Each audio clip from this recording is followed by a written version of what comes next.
Pasteur Eric Senga, bonjour. Bonjour Sonia. Pourquoi ne pas avoir signé le PV de désignation de Denis Kadima comme les 6 autres confessions religieuses? Il faut rappeler ici qu'il n'existe pas de PV qui a compétence d'établir un PV. Si PV doit y exister, un PV est un document de droit. Donc pour parler d'un PV, il faut en avoir qualité. L'ECC et la Sénéco dirigent la plateforme. Savez-vous que quand on était en train d'examiner les candidatures, on n'était pas encore dans l'hypothèse de décider. Pourquoi? Parce qu'il y avait 4 noms sur la liste. Et nous n'étions que sur le premier nom où il y a eu cette divergence d'opinion. Encore qu'il faudrait souligner que les consensus dont nous parlons, qui n'a pas été trouvé, n'étaient pas sur le candidat X ou Y. Les consensus étaient au niveau d'appréciation des griefs qui pesaient sur un candidat. Pourquoi? Parce que les uns estimaient que ces griefs étaient de nature à enfreindre l'indépendance, à mettre en cause l'indépendance d'un candidat, tandis que les autres pensaient qu'il fallait relativiser le fait. Et les CCA et la Sénéco ont estimé que nous n'étions pas dans l'hypothèse des soupçons ou des murmures. Nous étions plutôt dans l'hypothèse des dénonciations. Ce sont des choses qui sont dénoncées séance tenante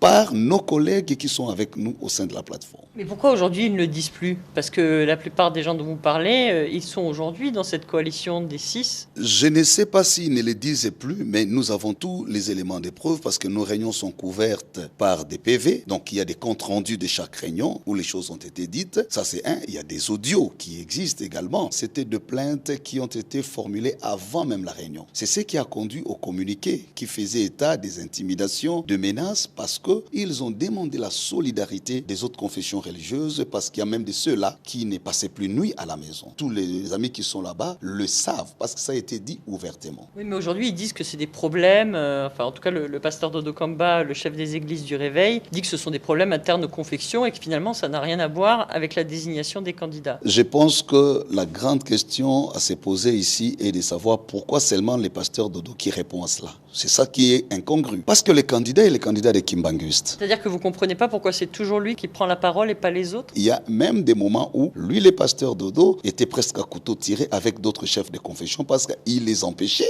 de donner la version des faits. Et nous n'avons pas hésité à l'interpeller pour dire pourquoi vous n'avez pas le sens de solidarité quand les collègues sont en train de se plaindre de tel fait. Voyez-vous? Donc ça, c'est des choses qui se sont passées à l'intérieur. Mais si ces chefs religieux sont toujours sur la menace et que vous détenez des preuves de ça, pourquoi ne pas les présenter à la justice? Justement parce que nous ne sommes pas encore dans ces cas de figure. Vous savez que même quand nous sortions de la réunion, de la dernière réunion, nous étions tous convenus que nous n'avons pas été en mesure de trouver le consensus sur les griefs qui nous divisent. Nous étions surpris d'entendre qu'après nous, il existait un PV. Parce qu'en tout cas, quand nous nous séparions, le rapport final, qui est un rapport légal, signé par tous, fait état d'un manque de consensus dans l'appréciation des candidatures. Parce que là, en l'occurrence, ce que pointe le pasteur Dodo Kamba des églises du Réveil, il dit mais en fait, il n'y a pas de faute au candidat. Est-ce que c'est vraiment juste de lui imputer des actes commis par des tiers? Est-ce qu'on peut vraiment dire il n'est pas indépendant, il n'est pas crédible parce que des personnalités ont fait campagne pour lui ou ont menacé pour son compte?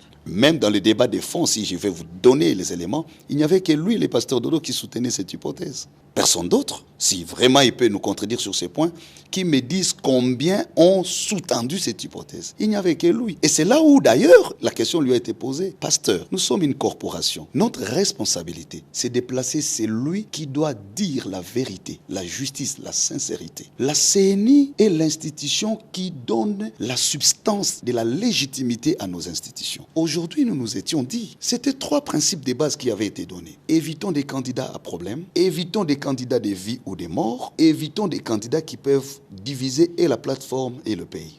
Si aujourd'hui la nation, la République par ses lois, nous confie la responsabilité de désigner l'animateur principal de la CNI, c'est d'abord l'élément caution morale. Ce n'est pas la technicité. Ou alors, mettons-nous d'accord, ne condamnons pas les cycles qui se sont déroulés, ne critiquons pas le travail qu'Enanga a fait avec son équipe, parce qu'on a bien l'impression, ce sont les mêmes méthodes qui ont été utilisées lorsqu'on était en train de désigner les précédents animateurs de la CNI. Qu'est-ce que vous dites à ceux qui vous accusent de faire le jeu d'un candidat de l'opposition ou un autre? Si on était dans cette hypothèse, on n'aurait pas demandé à ce que nos candidats soient écartés. On aurait fait comme eux, un candidat de vie ou de mort. Vous imaginez qu'on suspende toutes le destin d'une nation sur un individu? Est-ce que c'est sérieux? Parce que nous avons dit, puisque nous ne nous mettons pas d'accord, la règle est simple, mettons des côtés. Il y a beaucoup de Congolais qui sont compétents. Il y en a. Quand ils n'étaient pas là, les élections ne se passaient pas. Quand il ne sera plus là, il n'y en aura pas. Donc s'il y a à fouiller et à trouver qui roule pour qui, c'est à ces niveaux-là. Révérend Éric Senga, merci. Merci à vous, Madame Sonia.